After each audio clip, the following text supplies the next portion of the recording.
scroll past this. You have to hear this story. Welcome, ladies and gentlemen, to the number 7 female serial killer on my list of female serial killers.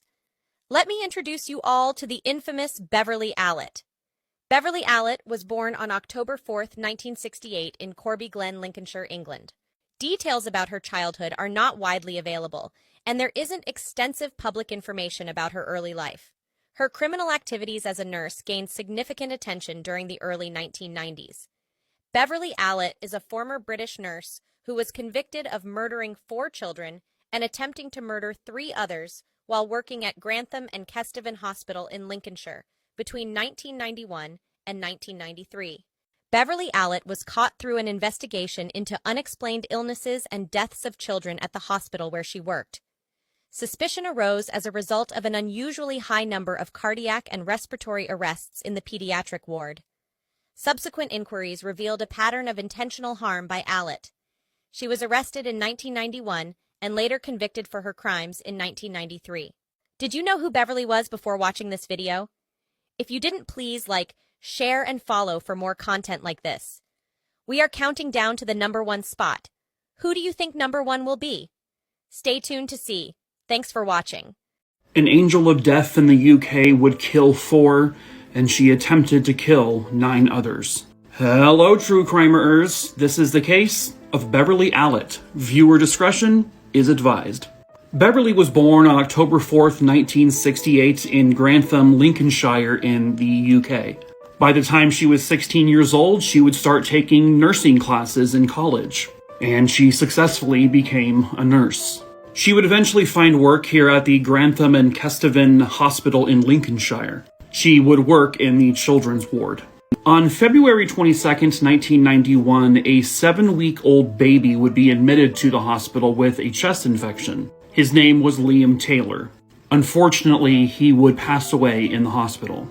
On March 5th, 1991, another young boy would be admitted to the hospital. He had cerebral palsy, and he was in the hospital because he had a seizure. That was 11-year-old Timothy Hardwick. Sadly, he too would pass away in the hospital. April 1st, 1991, 9-week-old Becky Phillips was administered into the hospital with gastroenteritis. As with the first 2, she would not leave the hospital alive. April 22nd, 1991, 15-month-old Claire Peck had an asthma attack, so she was admitted into the children's ward.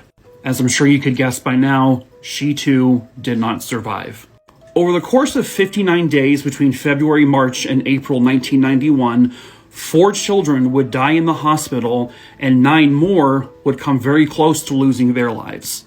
It wasn't until after Becky Phillips' death that the hospital began to realize that there was a massive amount of cardiac arrests on the children's ward. So they began looking into this and seeing, who was on staff during all of this. They came to the conclusion that not only was Beverly Allitt present during all of the cardiac arrests, turns out she was the only nurse who was present during all of these events. She also had access to insulin. A couple of the children would die of an insulin overdose, and a couple of them also had air bubbles injected into their veins. So Beverly Allitt was arrested and charged with these crimes. She was charged with 4 counts of murder, 11 counts of attempted murder, and 11 counts of causing grievous bodily harm. She, of course, denied all of this, but she would be convicted of all charges. Now, in terms of the why did she do this? Well, after some psychiatric treatment, it was revealed that it's likely that she was suffering from Munchausen's by proxy syndrome, making others ill to get attention for herself. She was given 13 life sentences, but could get paroled at 30 years. She is serving that time at Rampton Secure Hospital.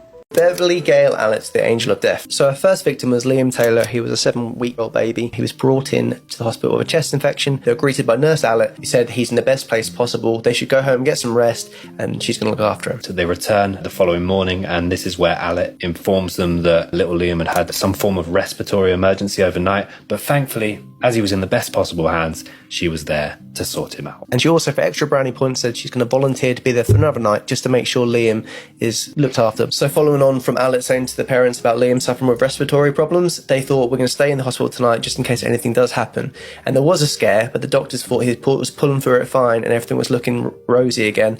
But then, unfortunately, he was left with Allitt and things got drastically worse. Allitt calls for the emergency responders at this point because Liam had turned incredibly pale. As the team arrive, they're slightly concerned because due to the state that Liam was in, they realised that the alarm should have been raised far, far sooner. And the worst possible thing happened. Liam suffered severe brain damage and was only being kept alive by life support machines. And the parents made the outrageously difficult decision to take him off the life support machines, and Liam passed away.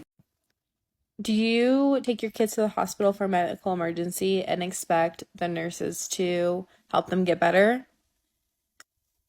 I would expect you to say yes to that. Well, unfortunately, one nurse took it upon herself to make her kids more sick just so she could get attention from the parents. She had what is known as Munchausen's by proxy, which is very similar to other stories that have been in the news before. Gypsy Rose Blanchard and her mom are a case that is similar. Her mom has Munchausen's by proxy, and that caused her to make her daughter sick. However, instead of torturing her own children, she became a nurse and tortured other children to gain attention and sympathy. So tune in to find out why. Now let's take a trip to London and talk about our second serial murderer, the one that I put on my list. And that to me would be Beverly allitt. So in the town of Grantham in England, there was a nurse who worked at a hospital. And strangely, in this hospital, Grantham Hospital, there was just a series of things that were going on that was unexplained. There were a number of deaths that people didn't understand. Children were sick. It just made no sense that something was happening. So an investigation was launched to figure out what was going on. And do you know what was going on? This woman right here, a nurse, someone that most people trust with their lives because they've been medically trained to be trusted with your lives, was killing the babies. I'll go into more detail on it on my YouTube channel, but right now I just needed to put her on that list of serial killers. She killed more than a dozen little ones. She was charged and convicted, but does it really matter? People like that shouldn't exist. What are your thoughts? What do you guys think? Let me know if there's anyone else you want me to talk about up here.